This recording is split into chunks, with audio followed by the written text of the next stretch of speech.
Welcome to the Money Insights Podcast, where high-income earners come to learn wealth-building strategies that will take them from high income to high net worth. With your hosts, financial and wealth-building experts, Christian Allen and Rod Zabriskie. Welcome into today's episode of the Money Insights Podcast, where we talk all things money and business. My name is Christian Allen, and I'm here with my co-host. You know him as Rodney the Pod Zabriskie. Rod, what is up, man? Hey, I'm doing great. How are you? Great. I'm doing really good. Dang good even. Whoa. Which we just talked about, and that might even be better than great. I think it probably is. It takes it to a whole new level. Okay, Rod. Today we had, or I guess it was yesterday, but recently we had an interesting conversation with Buck Joffrey, a longtime partner of ours, and we talked about a really interesting, kind of compelling book called Die with Zero. It was written by a guy named Bill Perkins. And maybe before we get into kind of the premise, or we're not going to dive into a lot of it, but at least kind of the overview of it, why don't you tell us who Bill Perkins is, and then we'll hit on the premise of his book. Yeah, Bill Perkins is self-proclaimed as one of the most successful energy traders in history, which means a lot. He did have a billionaire mentor. Like he is ultra successful. Absolutely. But so it's probably not complete rhetoric. Yeah. So he's a hedge fund manager. He was a Hollywood film producer. Oh, interesting. High stakes tournament poker player. He gets into that in his book, and that was always fun to hear about. He calls himself the resident Indiana Jones for several charities. Oh, okay. Does that mean he's like saving the charity? Like, is that must be like he's fending them? Okay, that's noble, because Indiana Jones was pretty cool. Yeah, absolutely. And then his last thing says he regularly travels the world with close friends and family, which again, he gets into a lot of that in his book. Yeah. Okay, so the book is called Die with Zero, and guess what? The idea is to die with zero money. Mm-hmm. Pretty simple, straightforward, right? Now, we all know that that's really like when you hear that, it's kind of like, huh? Like, yeah, that seems like a lofty goal. And, you know, you have to ask yourself whether it even makes sense. But let me be really clear here. He's talking to people with disposable money. There's some philosophical things that I think can be really helpful, like the idea of, you know, looking for and valuing experiences more than time and money. Mm-hmm. Like all of us can take that to heart. But when we're talking about dying with zero from a money perspective, this is really a way from his perspective as an engineer to get maximum life value. Like that's what he's going for. Yeah. Yeah. The subtitle of the book says getting all you can from your money and your life. So again, it's not just about money, but basically what he's saying is if you have the money, don't just hoard it and leave it to the end, but like make good use of it. You had something in mind when you chose to do what you do and when you choose to go to work every day and make money. So don't let time pass and miss those opportunities to take advantage of opportunities that you wait too long, they're gone, or you know, you pass early, or those around you pass early and you lose opportunities to do it. So you be intentional about what you're doing with life.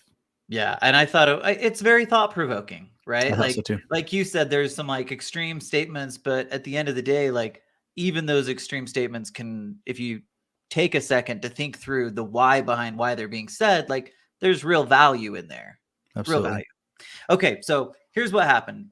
Buck sent us a message maybe a month or so ago and said, hey guys, I ran across this book. I just read it. I thought it was really good. Bill Perkins wrote it, and he said, maybe we should do a podcast together to talk a little bit about the book, which we thought was great. It was a lot of fun to read. When we got on there, I thought it was really funny. Buck said that basically he said that he brought us on for two reasons. One, because he couldn't get Bill Perkins. Right. And number two was because as he was reading it, he was thinking about the types of strategies that we often talk about with people specific to life insurance, right? So I'm not going to get it. We're not going to get into that now because that's what we get into in our conversation. But basically our conversation with Buck is some philosophical stuff on like, you know, what he's talking about, why he's talking about it, and, you know, how we feel about some of those bold statements. And then the second half of it is really about kind of some strategies that you could employ to practically do some of what he's saying. And when I say some of that, what I mean is to try to get more out of life experience by having some specific strategies and planning in place that allows you the opportunity to do those things, feel free with it, not having to worry about money. Absolutely. Yep. Well said. Okay, Rod. Well, if there's nothing else, then without further ado, we will get into our conversation with Buck Joffrey. Welcome back to the show, everyone. Today, my guests are, of course, very well known to the Wealth Formula podcast, are Christian Allen and Rod Zabriskie of Wealth Formula Banking fame. Guys, welcome to the show. Thanks, Buck. Always happy to be back, Buck. Thanks for having us. Good. And you guys have an event of your own coming up pretty soon. You wanna mention that real quick? Yeah, Rod, plug it for us. Absolutely, yeah. So May 4th, we have our virtual summit. We're calling it the Alternative Wealth Building Summit for high income earners. And we have some really cool speakers. None less than Buck Joffrey himself will be joining us as one of our speakers. But we also have Sharon Lecter, Ken McElroy, Adam Carroll, Tom Wheelwright, Chris Larson, and ourselves. So anyway, we have a pretty cool lineup. That'll be fun. Most of the people on this podcast have heard my shtick before, but I assume there'll be a few others there listening as well. But So anyway, if you have anyone that's interested, they can check us out at mivirtualsummit.com. Money, M for money, I for insights. Got it. mivirtualsummit.com. Yep. And it's just like a packed day full of all sorts of good stuff. I think it's going to be really valuable. So thanks for letting us throw it out on your podcast. Yeah. So today, so here's what happened, right? And I was reading this book, Die with Zero by Bill Perkins. And I thought, boy, this is a book that's very relevant to our cohort, our Wealth Formula Nation, and the people in the sort of working really hard and maybe not paying a lot of attention to their own lives and putting things off and that kind of thing. And so I'd actually reached out to Bill Perkins, and I think I was not on his list of things that were worth time. That's okay. I still appreciated the book. I'm not going to take it personally. I think there are some other podcasts that have had him who I think he thought was maybe more worth his time, but that's fine. Anyway, so this is this book called Die with Zero. Again, really what it's about is this idea of optimizing your life by making the most out of your time, money, and energy. It's divided into different parts. But I want to kind of your guys's, well, first of all, let me give you my initial sort of gestalt on it. I think it's a very interesting, it's an interesting book, and I think it's worth a read because I think so many people in our world, I mean, they're making a lot of money. I mean, relatively, right? And they're making maybe $500,000, $1 million, whatever, plus even a few million, doesn't matter. But most of the time, in order to do that, they are working pretty hard and they don't have a lot of time on their hands and that kind of thing. And then the game becomes, sort of the, as he describes it, this tyranny of more, of constantly wanting more and constantly wanting more, when the ultimate goal that he is ascribing to is to, the goal is to die with zero. And what he means by that is using up all your resources, not just money, but time and also your energy before it's too late and you drop dead. I'm curious on kind of what those initial thoughts made you think of.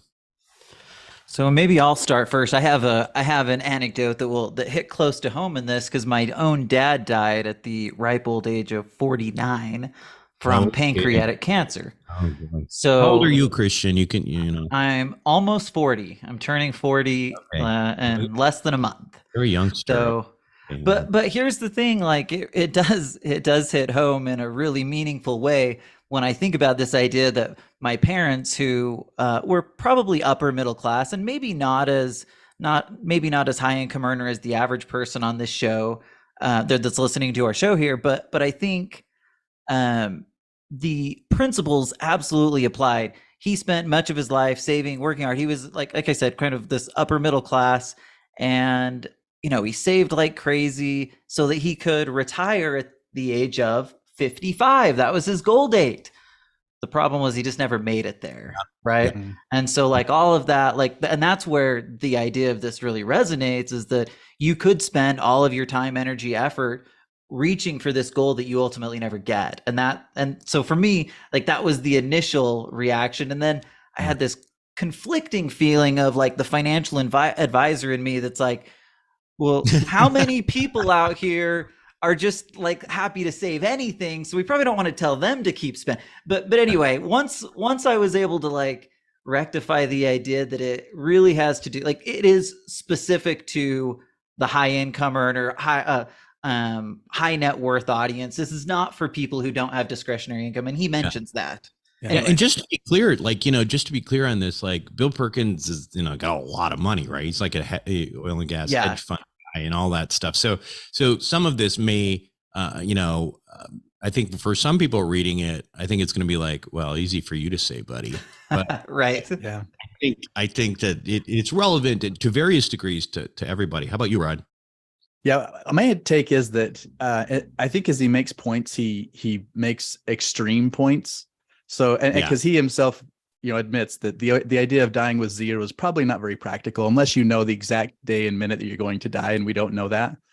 Right. But I think the principles are really helpful to just think about, because he gives examples of people who one that comes to mind where the guy says, hey, when I've amassed 40 million, then punch me in the face if I don't retire, right?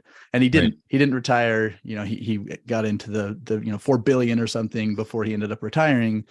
And Bill's whole take on that was that was even to him, even to the individual, when he could think rationally about it, that was unnecessary for what his goals were in his life to become a billionaire. Right. And yet when he was in the middle of it, it was just impossible for him to draw back and say, well, how do I stop this train? I think the I think the analogy I think of is some of it's also related to education too, right? Like this is we're talking about in terms of money, but there's a lot of doctors on this show and have gone through a ton of training. And I remember I was in college and I got really into biochemistry and molecular biology. I was a total geek. I was not like a money oriented guy at all. I was a science guy. And I was to my chemistry professor possibly doing MD PhD program instead of a MD program. And it would have been, more years. And then also it would probably end up with a postdoc and also, residency and all that stuff. And she said, it's certainly something to consider, but just make sure, you don't spend the rest of your life waiting to get where you want to be. And I think that's what a lot of us ultimately do, right? Whether it's the resources of time or money or energy or whatever, there's like this idea that you're going to eventually get to the top of the hill and then you can start sliding back down, but you really haven't identified what the top of the hill actually is. Mm-hmm. And I think that is a real problem. Now I'll tell you, just another anecdote for me. Like, I used to be a guy who just like spent I didn't spend any money at all. Right. And then COVID happened, then a divorce happened and all this stuff. And I'm like, geez, now I'm sitting around like, I've got all this money, but like, I'm not enjoying it. Right. I'm not doing anything with it. Yeah. The next thing you know, like years later, now I'm like spending probably too much, but, and that's not what he's advocating necessarily, to spend too much, but not really just constantly rating yourself. Like, okay, you've made a lot of money. Now enjoy a little bit of it. Do the things that give you happiness, not just about things. Experiences. It's about, vacations, whatever. It's doing things with your family and relationships too, right? It's not just monetary. It's all these things together. So I found that just sort of more, for me, it was like a reminder, right? Because we get into these situations where we just we're treadmilling it. And to the point about this guy, I mean, there is another aspect to that issue of the 40 million, 4 billion guy. Mhm. And that is, the exception of that is if you really, really enjoy something. I mean, it doesn't mean so why give it up, right? Yeah. So that's the exception, but just make time for the other things you want to achieve in your life and actually think about it rather than just let life happen to you. So, Buck, I can remember being on a show and or listening to your show and you mentioning that accumulating wealth is often viewed for successful people like a game, right? It's like how you keep score. Right. And that thought kind of resonates when I think about this. So the question is, can I take a step back and actually think about, like you said, where the peak lies, where I want it to be? Well, the problem is that it usually changes for most of us, right? My peak today, sadly, I don't know if sadly, it's very different than what my peak was a decade ago. And my guess is that what I believe will be, so part of it is almost like taking a practical and realistic approach about what we need and want, and then determining like, is going above and beyond something that's going to fulfill us in that way? Or does it make more sense to shift our efforts and maybe be more balanced? And I think that's what he's advocating for, balance and experience. Absolutely. One of the concepts I thought too, like going back to this idea of dying with zero, it's not that he's saying don't leave anything for your kids, right? That's not what he's saying. In fact, there's a couple things that I think that are really important that we don't really think of. He goes into some level of detail about how people often end up leaving their kids with a lot of money, but by the time they leave it, those aren't the times when the kids really needed the money anyway. So when he says die with zero, part of that is give what you want to give today, or not, before you die. And rather than waiting, which I think is a really important thing to consider, right? Like, for example, if you're planning to give them a bunch of money when you die, I mean, why not help them out with a house, rather than let them struggle and stuff like that. Takeaways on that? Yeah, really quick. So this resonated for me as well. Again, my dad dies at 49. His parents are wealthy, like they're quite wealthy, probably, $50 million type wealth. And certainly there could have been an opportunity. So now both of my mom passed away 2 years ago. And now this wealth that they have to give on, like, it's not even going to get to the second generation. Now it'll still get to the third generation, but I think at the core, like it goes back to what you were saying and what he's suggesting in the book. There's huge value in making sure that you're taking the opportunity to use those resources to create the experiences, because obviously you can't take money with you. Yeah.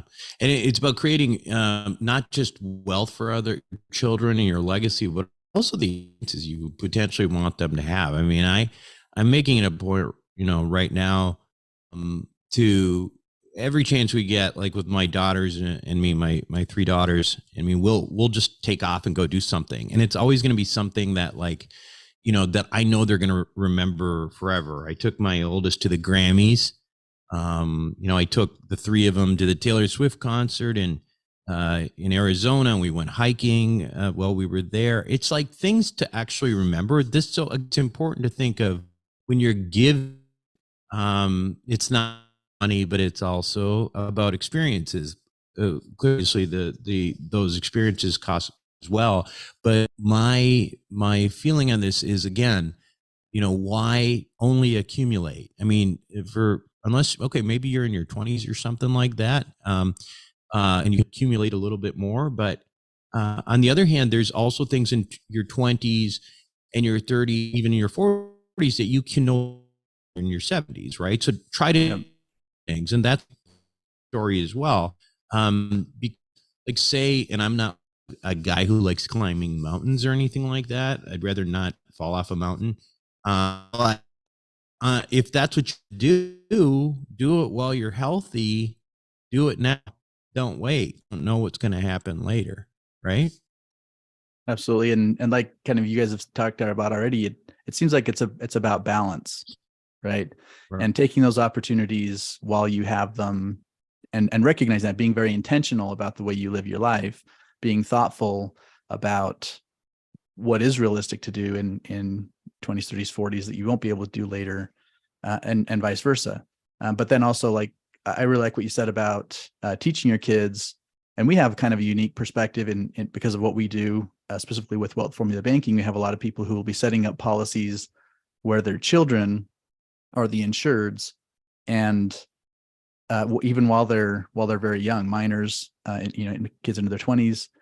And then what they do is they still use the wealth formula banking strategy, but what they're doing is they're teaching their children as they're going. So when they're analyzing a property, for example, or any kind of investment, they're involving the children in the due diligence and the analysis of it. And then when it comes time to invest, then they're taking a loan from this policy. And especially when they're minors, the owner of it is still the adult, right? The parent. But there's just the fact that it has the kid's name on it as the insured, and that eventually that money's that policy is going to go to the child. Psychologically, it just makes a very different experience for them as they're learning the ropes, so to speak. And I want to get back to that because I think this how insurance plays into that in a second, because I think that's the reasons have you guys join me with this. But let's just moving on with the other topics. It actually talks about allocating resources. He is here by training, so he approaches this with a very very almost cheat, right? We're got allocating your resources, and he's got these things. He's got these different separated currencies, so to speak. One is money, one is energy, one's time, and effectively his idea is that you basically got to allocate your resources. You have limited resources. So what do you want to do the rest of your life? And the idea is, again, to accumulate, not just, it's about trading in financial resources for other assets, namely memories. I think that's kind of what there are things that you can't not be able to do when you're 80 or 90. Although with my new podcast, you may find that you may be able to. I thought about that as I was reading. Yeah, I know. But so 80s and 90s, you may not be able to climb that mountain, but if you at least you can remember doing it, and there's some value in there, significant value in there, right? And then you take that, and then you take the things that are important, and then you eliminate the rest. And that's probably why he accepted my invitation to be on the show. Because it wasn't a great use of his time or whatever. But I think that's important. So do you guys think, okay, so I think I've talked about this in another way before, but do you say no enough in your own lives? I see what you're saying. Let me give you an example. Like here for me, and I got this advice from Dean Graziosi, who's it's a marketer, a very good real estate guy. Dean said that he said saying yes got me to 10 million, and saying no got me to 100 and 100 million. Yeah. And it actually is something I really thought about a lot, because I think I actually I don't really go. There's a lot of things I just don't do anymore, because I look at them very much as why am I doing this kind of thing, right? Like, for example, it's rare. You'll never see me. You'll almost never see me at an event, like one of these podcasts, like investing events, unless it's mine. Of course, it's mine. There's value for me, and like I think it's worth it for my listeners. But like I don't go to a lot of these things, and it's nothing against the people who are putting it on, but I'm like, really, what am I really gonna get out of this? And then the amount of time, and then time away from kids, time that I could allocate to others, a lot of times just won't do it, and so it's very rare when I'll do that. I still it's hard for me with phone calls. I know we have Wealth Formula Network, and I spend a lot of time. I spend my fixed time with those individuals that. But a lot of people want to have one-off conversations with me, which I would love to do, but it's really just not really practical anymore. It's very difficult to do that. It's not the best way for me to give back. So I can't really do that. So I'm curious on your own experiences, whether you've experienced that or at least thought about some of those things that you could eliminate and therefore free up more of your life to do other stuff. So you're probably getting from Rod and I like two varying ends of that spectrum, right? I probably fall more on your side, Buck, where I tend to in fact, I probably think too many things are a waste of my time. Yeah. And Rod's just he has the conversations. He's always good to have the conversations. It's amazing, really. His stamina and energy. But it's something that we as a business and even the way that we work with your clients, that has become so much more efficient over time. So I think that's something we're constantly thinking about. The question that's starting to go through my head is, am I thinking enough about that on a personal level? Because I feel like I do that on a business level. Well, I'm not sure if I do on a personal. Yeah, business is business, Christian. I mean, that's a totally thing that's different in my opinion. But I think you have you have choices whether you're gonna, people invite you to things and you don't really want to go. Do you go anyway just to be nice? You know what I mean? There's lots of those kinds of things that I feel like on a daily basis, I don't know. We don't really think of the time and energy as a resource that's limited, and look at it the same. You might look at something and decide whether you want to buy it. Yeah, exactly. I'm just going to second what Christian said because I was really shocked. He's a big sports fan, but I was shocked to find out that he has I shouldn't say no interest, unless he's going with someone that really means a lot to him. He has no interest in going to the arena or to the field to actually watch the game. Because I think it's a time thing. It's also a comfort thing. Just, hey, he can create a better environment in his own home or whatever. Whereas I'm the guy that's hey, you invite me to the game, I'm going to go. Right. So, well, yeah, that's different. It's a different experience altogether. I mean, I think watching sports, if you really wanted to watch the Super Bowl and enjoy it the most, you probably would watch it on TV. If you really want to see every play and watch the ball. But, my friend, I have a friend who's a part owner of the Seattle Kraken expansion team. Yeah. And he was nice enough to fly us up to Seattle this weekend on Saturday, and sit in the owner's box and watch the game with him. Cool. That's really cool. Was definitely worth my time because it was so fun. What a great experience, So yeah, I get it. But I think, you do need to I think pay attention to things that you say yes and things that you say no to. And they also they relate to things in business too, a lot of times, Mm-hmm. I get a lot of, a lot of calls from people who want to do business for me or emails and random things. And I don't want to be rude about it, but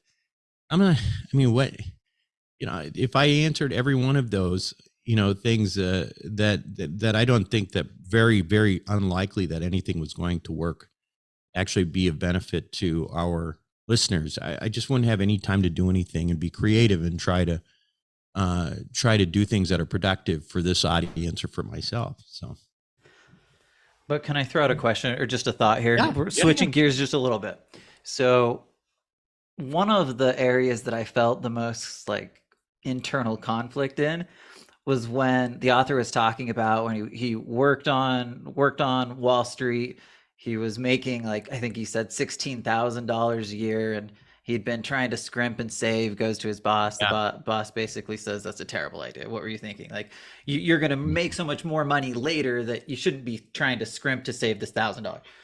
So that was it was that kind of extreme thought that I had that conflict. I'm you can't tell people making 20 grand to spend more money, right?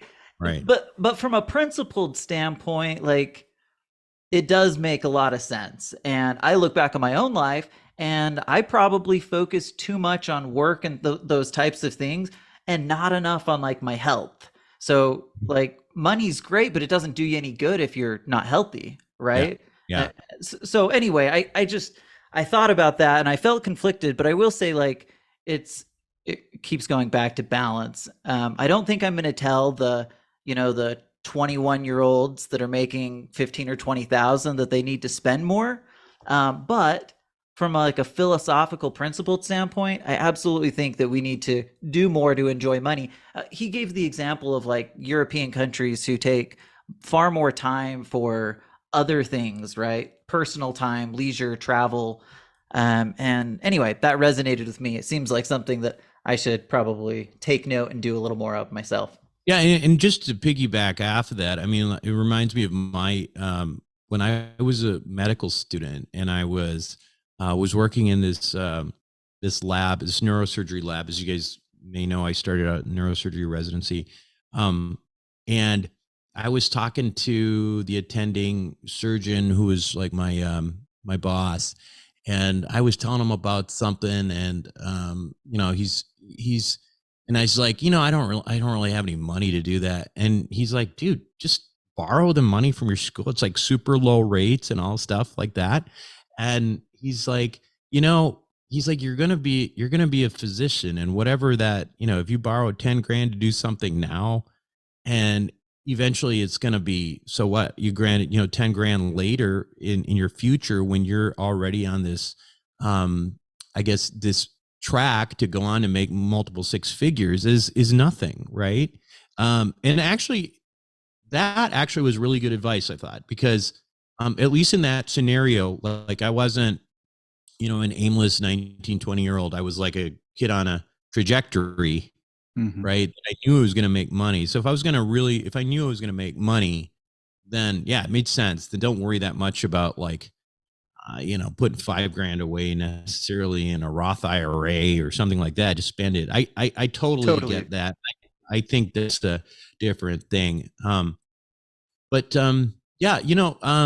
This is probably a good time to pivot, because again, why do I have Christian and Rod with me talking about Die with Zero? Well, first of all, like I said, Bill Perkins, I ended up being on his Eliminate the Rest list. And then when I think of death, I think of Christian and Rod. And I know we're flattered. We're flattered. So you guys know this story, right? Like when I got, I got the old guard COVID, OG COVID, before the vaccine and stuff. And I remember waking up and I had all the symptoms and I was getting tested. And while I was getting tested, and I knew I had COVID because I knew someone had given it to me. I said, what am I going to need? Okay, I'm going to go to the hospital and I'm going to try to get the monoclonal antibodies, try to like mitigate my risk of dying here. And then at the same time, I'm going to call Rod. Good call. I'm going to make sure. He's my first call too. I'm going to call Rod and make sure everything's good. Everything's good. Okay.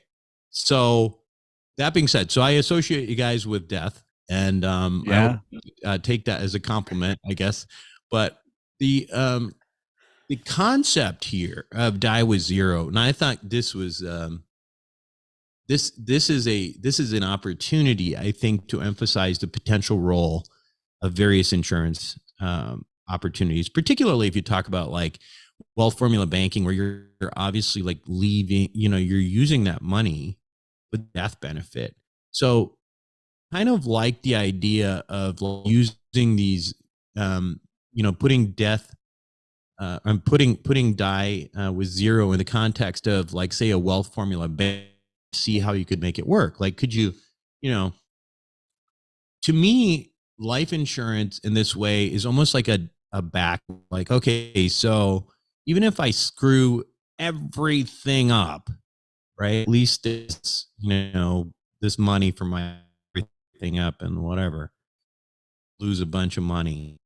So I'm curious on your take on that, because the idea in theory would be, okay, now you've got a bunch of money. You're giving a bunch of you've bought some, and you've got a big lump sum that they're going to get no matter what. Then you can, with some more confidence, spend the money on yourself and give them money while you're living and have those experiences with greater peace of mind. Did this cross your mind at all when you're reading this? So Rod and I have done a little bit of communicating back and forth on this over the last few days. And Rod, I think you probably take this one. Okay. You take the angle on wealth formula banking, and I'll take more of a premium finance angle, because I think both of them are super relevant, but we'll let you hit this one. Yeah. And what you just described, Buck, is what we call kind of that permission slip to spend. Because because I know that I'm going to have this insurance that kicks in. And, I should also say, he addresses this in terms of like a long-term care type of perspective. So there's the, what I'm passing on to my kids. There's the, what if I get sick when I'm later in life and I've kind of spent this money, then what happens?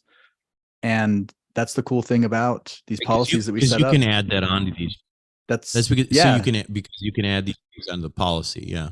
Yeah. And there's no additional cost to adding that rider on the front end. There's no reason not to. So we include these, they call it the chronic illness rider that takes care of that long-term care. And then more to your point, there's that death benefit that's going to pay out and leave a legacy to your children, almost regardless. Right now, we have people who are like, well, I don't care about the death benefit. I'm going to spend it down. I'm going to live off of it. And they do, right? So they get to that retirement age. They've built up all this value inside of the policy. They were using it for investing, flowing the money in and out of their investments and making it more efficient as they did that. And then we call it phase two. They get to this stage. We don't usually use the word retirement around here. It's just like, hey, I'm slowing down. I'm going to, live more off of my cash flows and my investments and things like that. Well, the cash value in that policy becomes another source of that, in this case, tax-free income that you could cash flow that you can be creating during your retirement years. And you can spend that down as low as you want. And again, there's still going to be some death benefit there or not. Like you temper that a little bit and you want to leave some death benefit. And so you tap into it when you need it. Maybe you have your regular expenses covered by the cash flows that you were able to create through your real estate investing or business or whatever it might be. But then when you need to buy a car or you need to, you're going to go on the special trip or whatever, then you tap into this tax-free source of income in your policy to use that, but it's more on an as needed basis. And then again, this death benefit's ultimately going to pass on and be that legacy piece, but it's going to pay out regardless, right? And whenever you pass away, that's going to be part of it. Yeah. So it's, again, to me, it's the backstop, right? Like you screw up, you accidentally, whether that's, you screw up in your finances, whether, you get COVID and die, on your way after talking to Rod, or, what, it's a backstop. And to me, that's if you have that backstop, it's a lot easier to digest everything else in this book. For sure. Yeah, absolutely. Christian, what were you going to say about premium finance? Because that's a different role, because now you're just really truly accumulating, right? Okay. Well, actually, I'm going to suggest to you, Buck, that I think that the premium finance side is the most effective way to accomplish this die with zero. Okay. So cool. Let me try to lay it out here. So he basically suggests that obviously we want to spend more money, but he uses the challenge of not knowing when we're going to die, right? He tries to create this like death date. Well, it's hard to create a death date, but what you could do is you could buy an annuity, which is guaranteed to run your lifetime. And he suggests in the book, right? So he says, hey, one thing that a person could do, and just think of it this way, Buck, let's say that I had $100 million and I know I need $1 million a year to live off comfortably. I could just purchase this income annuity, let it pay out for the rest of my life. And I've at least got that part now covered, right? Mm-hmm. And then what he suggests is, well, that works great, except that there is the possibility that later in life, I could need more money if long-term care and medical expenses come up. Well, if that's the case, most people, that's the case. So. Exactly. So what does he suggest to do there? He says long-term care insurance, right? So here's what I would suggest. And this is kind of where my head went. Using premium finance is basically can be and is a more effective way to accomplish both of those things. So if our objectives are, one, to make sure that we have enough money to live, right? Premium finance does that because of leverage, right? It creates leverage into our income so that, well, let's put it this way, Buck. If I were to compare my simple income annuity that I get from a life insurance company versus the payouts even if we went 30% of the payouts expected in the premium finance model, it would strongly outperform what we're expecting from the annuity. So just from an income basis, it's more powerful in that way. Well, additionally, you've got this death benefit. And if I have leverage on the death benefit, that means I have more leverage on the long-term care benefit as well. So from my perspective, I looked at this and I was like, okay, the way to accomplish this, although I have one other thought, and that is that why not leave a legacy if you can? So again, he's suggesting, get long-term care insurance. And again, this is just one example. But what I'm suggesting here is you could accomplish those things in a more efficient, impactful, powerful way and still leave a massive death benefit all at the same time. And so from that standpoint, my thought is, why not do both? Well, that's right. And like, to your point, you still have grandkids, you still have other, descendants that can benefit from your successes. It's not, so it's not like you're doing this for nothing. And I also would just emphasize the point that you made earlier, I think, Rod, that, this is, I think, a very good conceptual framework, but I think most of us would not go down this road of saying we're going to try to use up all of our money while we're living in some way or another. It's not realistic in my view that most people would do that. I certainly wouldn't do that. But hopefully you have enough money where you can, I think, again, take the lesson of not just hoarding it and continuously using it. But Rod, I'm actually, Christian, can you remind us though, because I know we just kind of have been using premium finance here, but for anybody who's listening who actually doesn't know what you're talking about, maybe you can explain how, in brief, how premium finance works. Yep. Yeah, happy to. So basically what we're doing is we're purchasing a life insurance policy or policies utilizing the bank's money primarily. It might be a small percentage of our own money, but then we're using leverage. So it's basically like buying life insurance the same way that most of us would invest in real estate. I might put 10% or 20% down on my life insurance policy. That gives me the opportunity to leverage the death benefit and the living benefits, which we talk about. So anyway, that's just a really kind of simplified overview. But if you think about it, it's pretty logical, right?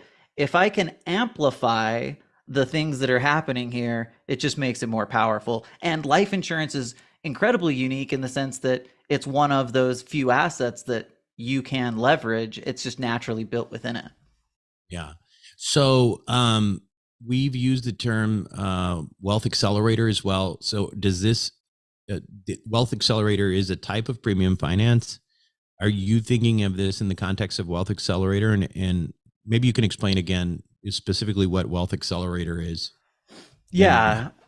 Yep. Happy to. Okay. So in the wealth accelerator model, we change up a traditional premium finance a little bit. Most premium finance models are a little bit more aggressive than we like to go. So we take we call it conservative leverage, right? We want to use leverage, but we want to use it really wisely. So we've developed, or kind of in concord with a few other people, developed a strategy that allows you to use premium finance without having outside leverage, with outside collateral. Sorry, the leverage is there, the collateral is not. Basically non-recourse, right? It's non-recourse. Yep, that's an easier way to say it. So simply put, I'll give an example. In the wealth accelerator model, I might decide that I want to have $1 million go into it over time. Again, I'm just throwing a random example out. Maybe I put the first 100,000 or the first couple 100,000 into it, and then I let the bank fund it from there on out. And basically what's happening is I'm getting all of the benefits of life insurance built in the way that we do it to create income and the other benefits, but specifically to create income. That's really kind of the model that we're looking for. And of course, again, if I think about this in terms of how it works in comparison to like income annuities, which again is the example, it's just like a way to do the same thing, but do it significantly more, like to do it better, right? I don't know any other way to put it. Yeah. Yeah. One other thought on that, like, as you guys know, I've been sort of tinkering with a lot of different things because I'm focusing, I'm trying to like, make sure that I've got legacy covered, right? So you just never know. And, and I have, purchased, like, when I was, even a few years ago, right? Like when I was, and I'm still in good health, but I was thinking to myself, well, I'm still in good health and I'm relatively young. I'm going to buy a huge amount of a convertible term insurance. So basically what that is, I bought a bunch of term insurance when it was maybe 5 years ago or something like that.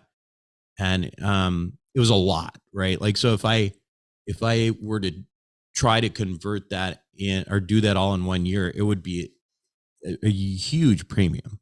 So I didn't do that, but I wanted to have the option, and I didn't want my premiums potentially to be higher because I was older, or maybe I developed some health problem and so on and so forth. So I grabbed as much term as I could. I maxed it out. It was pretty cheap. But now I'm thinking, well, I've got it there.